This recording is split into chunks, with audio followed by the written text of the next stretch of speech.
Hi, and welcome to How to Train Your Dragon's Introduction to Marker Training. Today we're going to go over what it means to marker train, how it works, and how to apply it to your dog specifically. Now, first thing we're going to go over before we start is you as the owner. All right, and a lot of what we do is just about creating a open line of communication between you and your dog. Now, starting with you, what we want you to be most concerned with going into training your dog is how you feel. How you feel can be so incredibly important because the energy that you put out there is what you're going to get returned back in your dog. If you show up frustrated and angry and defeated before you even start, your dog is going to know that before you do. And they're going to reflect that back on your training, and you're only going to continue to aggravate yourself. Now, you show up with a positive, excited, ready to go kind of attitude, and that is what your dog is going to mimic when they see you. They don't necessarily know why you're happy, but they know you're happy. Same thing when you're upset with them. They might not know exactly why you're upset because they can't verbalize it back to you and they can't ask, but they know mom or dad's mad and I don't necessarily know why. It could be at me or it could be at the guy at the front door. Now, your job is to develop a straight, direct line of communication that you can both easily understand, and your dog can get more out of trying to read your body language. That being said, we're going to discuss body language. With your body language, your dog reads 90% of your communication. They usually know what you're going to do before you do because you have little tells and things that you mannerisms that you naturally follow that are going to give away exactly what you plan on doing next. So we're going to use that to our advantage, and we're going to incorporate hand signals with every command. Just as we talk about outside when we go over it with your dog, a here command will also incorporate bringing your hands to your center and going backwards. All right, same thing for a sit or a down, as the dog during this training has learned to follow hands and signals, as it's another tool that you can use in your toolbox to help your dog bond with you and understand your language. All right, now what is marker training? Marker training is taking anything, whether it's a certain sound, word, or click, or object or vibration that means something needs to be marked as a good behavior. And that's the idea behind marker training, is that we are taking tiny snapshots in time in the dog's brain that good things are done and they get good rewards. It's a form of positive reinforcement or positive reward. So that's the center of quadrant of learning that we're going to be talking about later, about how dogs learn, that we're going to concentrate on as we go and we train our dogs. Now, for this, you can use any dollar clicker that you find at a PetSmart or Petco or anything like that. It doesn't have to be anything fancy, but it does make a consistent sound. Whereas I also pair it with the word yes, Y-E-S. Yes is great if you don't have a clicker. Now, if you have a clicker, the clicking sound is consistent. It never changes based on its mood or how you feel that day. It always sounds the same. That's why it's nice to have a clicker available, especially when you begin training, because it's easy for the dog to understand this. Now, as you say yes, that is entirely up to how you feel, how you sound, who's saying it, and the dog might not understand it between people or might take a little bit longer to wind up to it. So what this means is basically telling the dog that something good just occurred. That is it. You are basically signing a contract with your dog that every time they hear this, something great has been done by them and they need to be rewarded for it. Now we have three forms of reward. You can have play, praise, or treats. Those are the three forms of reward that we can give our dog. And now that you're in a contract with your dog, every time they hear this, yes, or the word yes, or both sing simultaneously, one of those things has to go to your dog. First option, play. Very simply, it's great to play with your dog. If your dog loves to play, is high energy, will play with a tug, you can reward your dog by throwing a ball, giving them a rope to tug with, anything of the sort that involves play, running around. Those are all great forms of reward for play. Second option, praise. And this is very important for self-awareness. Now, when you praise your dog, good boy, that's a good boy, you want to use high, pitchy, bouncy tones. It's actually called baby talking your dog. And the reason we do that is because dogs associate higher, bouncier tones with happiness and good things.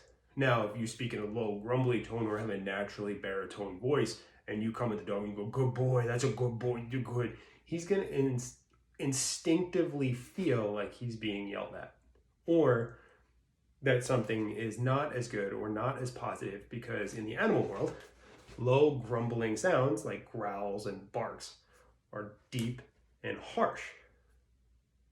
Hence the alert tones that you give off, like a bear would be growling in the woods, and think of it that way.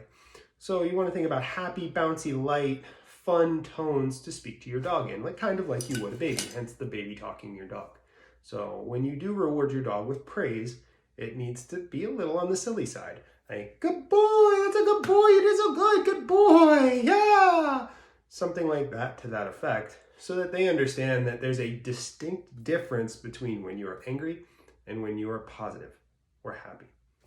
Now, conversely, if you're going to discipline your dog, it needs to have a much sharper, harsher tone. I use the word no or nein. I like the German because it's a little harsher, and there's no common way I'm ever going to use it in the English language. So, as much as I tell my dog, yes, good boy, when he's doing good, if he does not listen, I follow up with a nein. Very short, distinct, to the point, and it's almost like an assault on his eardrums that says, hey, that was not a good thing. Moving on from that, the last thing you can do with your dog, and this is usually the one that works very well and keeps your dog at a very base level because it doesn't overexcite them, is food. So one of your go-tos for your marker training rewards is going to be food. Because what I want you to do in the beginning is I want you to feed your dog all their meals by hand. And what's this going to do is it's going to create a bond between you and him where he understands that everything positive in the world, whether it be play, freedom, food, water, is all going to come from you, which gives him much more insight to want to really listen to you and pay attention to everything you have to say. Now, obviously there's going to be punishment, which we'll discuss in a minute, if that doesn't happen. But the principle behind this is that if you have a piece of kibble, which is what I've been using for this dog specifically, or treats, the more higher the reward, whether it be a treat or wet food or something really desirable, the more excited they're going to get to do the training, which is what you want. You want your dog excited to show up. So if you do this for a little bit at every meal, they will go crazy for it, and they will understand what you're asking of them because they know that they have to work to eat. It also is a very basal instinct where it's not play, it's not fun, it's something that they need.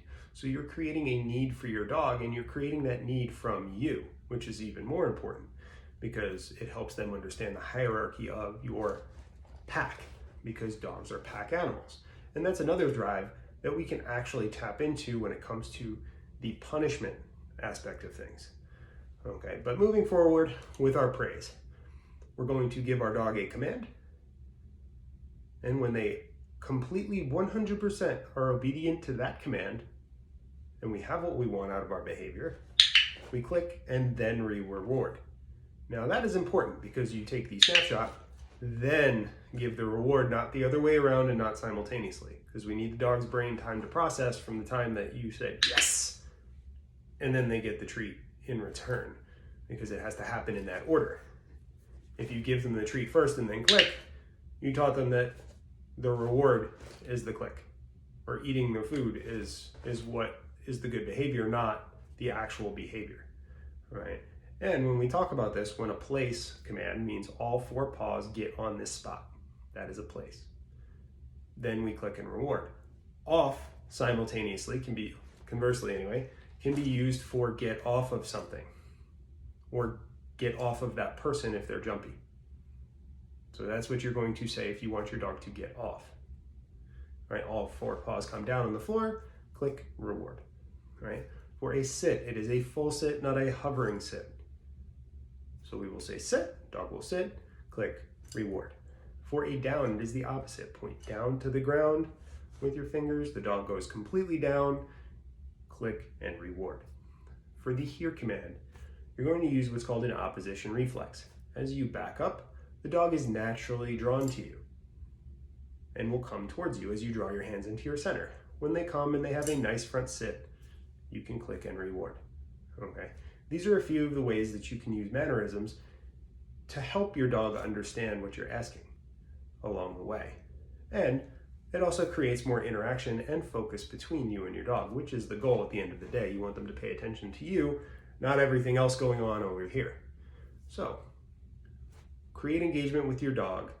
Make sure you use nice, high, bouncy, pitchy tones for when you're rewarding your dog and you're just giving general commands. And make sure you have a distinct, different tone that is sharp and a little on the harsh side or lower tone for when you need to discipline your dog, which is what we're going to go into next.